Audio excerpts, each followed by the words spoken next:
Yo, what is up you guys? It's K8 and I'm back. So I've been sort of on a work slash vacation slash tour of sorts, and now I'm back. So we're gonna get back into the regular schedule, a few videos a week, and we're gonna finish all the series and all the things we've started. So just in case you're new to my channel, since I've been gone or whatever, this is usually when I just talk face to face with you guys, because this is basically the best way to connect with you guys and tell you guys what's up and what's coming up. So if there's like contest things I'm having, or a video series, or I want to ask you guys what you guys want to see, this is usually how I do it. So they're usually much shorter than this, but anyways, let's get started, because this is a pretty short video in general, so let's not waste your time. Let's get started. Alright, so we are back in Ableton, and the effects thing we're gonna do is mainly just a big reverb automation effect, which is kind of a no-brainer. When you hear these kind of effects, they sound like a combination of a whole bunch of effects, but it's really simple, so I'll just play it for you here.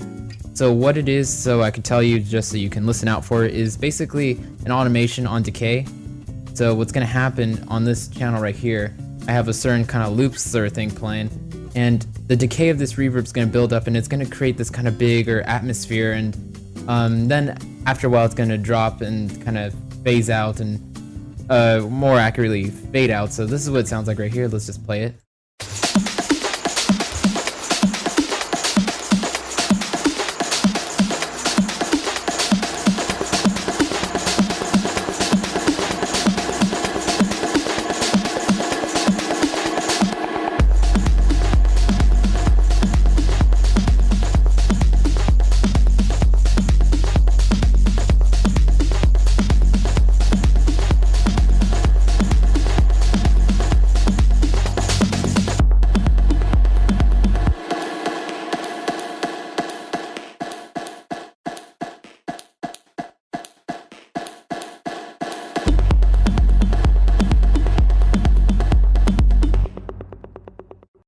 Alright, so that was like the longest preview I've ever done, but I wanted you guys to hear the effect in kind of a context of a track, you know, in a build-up and kind of a regular kind of versey type part, and then, you know, I sold it over here so you can kind of hear it a little bit dry and wet and all that. So we could probably wrap this up in the next 30 seconds because this is pretty simple. So the settings I use are a little bit to taste, so, you know, you'll have to set your reverb settings to whatever works right with what you're using. So I'm using kind of like a percussive sort of thing I chopped up.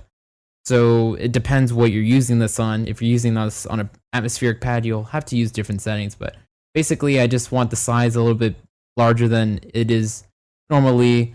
And I don't really play around with the other things inside of the stock Ableton reverb. And you know, I brought the diffuse up to around -1.5 dB, kind of like where that sits, and the dry wet is kind of done to taste as well. So 74% is obviously a really wet kind of reverb sound, but you know, there's still enough dry signal in there that it isn't completely drowned in it. So we're gonna add the decay time anyways. We're gonna automate that up so that way we can get that bigger feel. But if it was 100% wet, we would just completely lose it by the time it gets to over here. So the only thing I do recommend when you're doing this is to throw this in a group like I have it here. So you just click on the plugin, you right click it, group it, or you just press Control G or Command G if you're on Mac.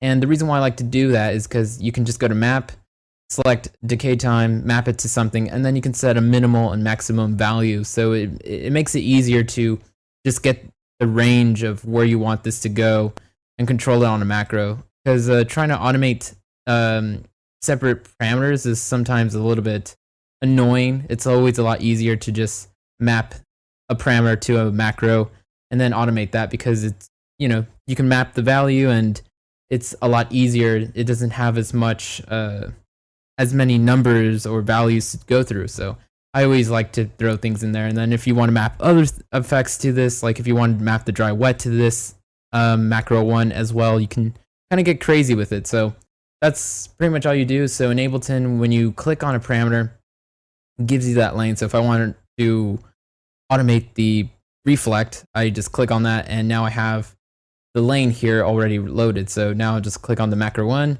Now I can see that lane, and then you just press pencil tool and you can draw it in, and then press B again. So B brings up the pencil tool, and now you can just automate this. So what I like to do is just do a little bit of a build up, let it go from dry to to wet. In terms of the decay time, so you're bringing the decay time in slowly, so it starts very little over here, so it's basically a very small decay time, so it sounds like the signal's dry even though we have 74% wet signal on this. And then by the time it gets here, it's just really interesting, and then when you let it fade out over time, it just sounds really great. So this is perfect for deep and kind of housey genres and minimalistic style especially. So very simple. So that's pretty much it. Hopefully you guys like this. And thanks guys for watching, and of course, thanks.